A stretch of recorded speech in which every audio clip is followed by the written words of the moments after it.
જો સરકાર કેવું જોરદાર વિચારી રહી છે ભાઈ. બંગાળમાં મહાજંગલનો અંત લાવવો જરૂરી છે. એટલે કેટલું જોરદાર કહેવાય એ સરકાર જો કે ભાઈ બંગાળમાં અત્યારે જોરદાર જંગલ રાજ જ ચાલે છે. દેશમાં બીજા બધા રાજ્યોમાં બહુ જ સરસ કામ ચાલી રહ્યું છે. બંગાળમાં થોડી તકલીફ છે.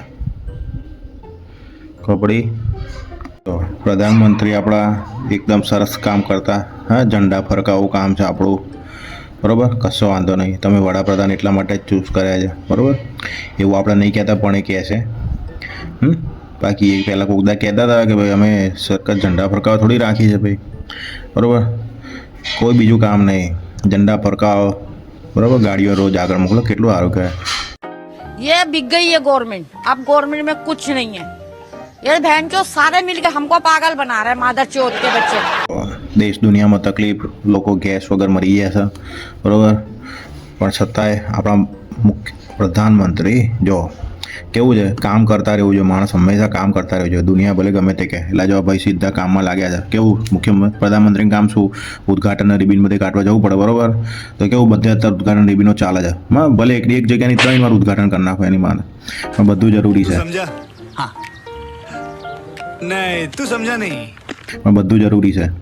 48 કલાક આજ તો કરવાનો. હા, સરકારને તમારે કેટલું કામ હોય જો ખાલી. તમે કહો ગેસ નહીં દો, ગેસની ચિંતાઓ કરો છો, નાખો ગટરમાં ટોણી એક તૂટી નાખો, ગેસ આવી જશે. પણ બાકી આ ભાઈ જો તમારા આટલા બધા જે ચાલે છે દેશમાં ક્રાઇસિસ, એની વચ્ચે જો નવું વસ્તુ બનાવીને ઉદ્ઘાટન કરે છે.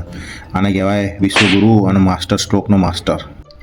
સરકાર યુદ્ધની અસર ઓછી કરવા કામ કરી રહી છે. કોંગ્રેસ ગભરાટ ફેલાવી રહી છે. બોલો, આમાં કેવું હોય, સરકાર જોડે બહુ બધા પૈસા છે, પણ કોંગ્રેસ જોડે એમનાથી વધારે પૈસા છે. હમણાં વચ્ચે નહોતો રિપોર્ટ, કોંગ્રેસ જોડે 300 કરોડ છે. સરકાર જો ભલે 10,000 કરોડ ઉપર લાખોમાં, પણ તોય કોંગ્રેસ જોડે વધારે છે. જેટલા 300 કરોડ અમે વાપરી આવું ખોટી ન્યૂઝો ફેલાવો, શું કહેવાય, ફેક ન્યૂઝ ફેલાવો છે આ બધા. બોલો, વાત તો સહી હે, દોડના તો પડતા હે. કોણ ગભરાવો છે ગેસ પતી ગયો. બાકી તમે જો ક્યાંય આપણે આજુબાજુ તમને લાગે છે કે ગેસ ખૂટ્યો હે? આપણને દેખાતું ના બધું ગેસ બેસ ખૂટતો હોય. આપણે સિંહ પાલ્યો છે, એવું થોડી ગેસ બેસ ખૂટવાથી કંઈ રોવાનું હોય. ઈરાની લાઇફલાઇન ખાર્ક ટાપુ પર અમેરિકાનો હુમલો. કેવું છે, ઈરાનનો 90% ઓઇલ બેઝ ત્યાં જ છે. બરાબર, ઘણું બધું ખાસી સારી જગ્યા છે, એમની બધી પ્રોટેક્ટ કરેલી, પણ ત્યાં હુમલો કરી નાખ્યો. એટલે કેવું થાય, આપણે જે ડોનાલ્ડ ટ્રમ્પ ખરા ને, જે આપણા મિત્ર છે, બરાબર, માય ફ્રેન્ડ ડોનાલ્ડ, તો એ હવે શું થોડું ચસકવા ઉપર આવી ગયું છે. બરાબર, ઈરાને હુમલો કરશે વળતો. હવે કરી રાખો, પહેલાં કંઈક કરો પછી ખબર પડશે. બરાબર છે. મંગળવાર સુધીમાં 2 LPG ટેન્કર ગુજરાતમાં આવી જશે. બોલો, ગુજરાતમાં LPG ટેન્કર આવી છે એટલે તમારે શોર્ટેજ બધી ઓછી થઈ જશે. હમણાં જો 2 દાડા પછી બધું ચકાચક ચાલવા મળશે. એટલે અત્યારે શોર્ટેજ થોડી છે, અત્યારે શોર્ટેજ છે. આ તો ના પાડે છે ભાઈ.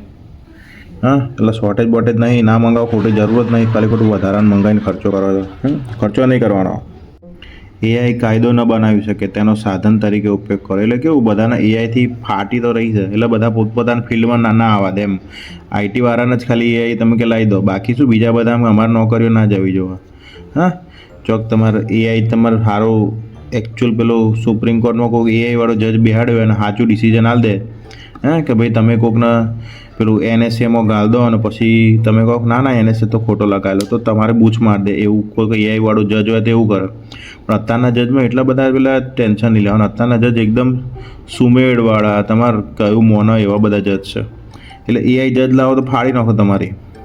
બોલો, આ કોંગ્રેસ ખોટા ન્યૂઝ ફેલાવતી હતી. જો શહેરમાં રાંધણ ગેસની અછત બહાને ઉગાડી લૂંટ. ગેસ સર્વિસ ટેક્સના નામે ₹10ની તગડી વસૂલી. ઓહો, ₹10 વસૂલ નાખ્યા. બોલો, આવું ચાલતું હશે? ₹10 વસૂલે જનતા જોડે? હે, ખાવા પીવાનો ફોફો છે બિચારાનો, તમે ₹10 ગેસનો ટેક્સ વસૂલો છો. હા, પણ કેવું હોય, સિંહ પાડ્યો છે આપણે, એટલે આ બધું થોડું નાની મોટી તકલીફ પડે, સહન કરી લેજો. થોડા ટાઈમ માટે જ છે, પછી તો સોનાનો સૂરજ તો ઉગી જ જશે. હા.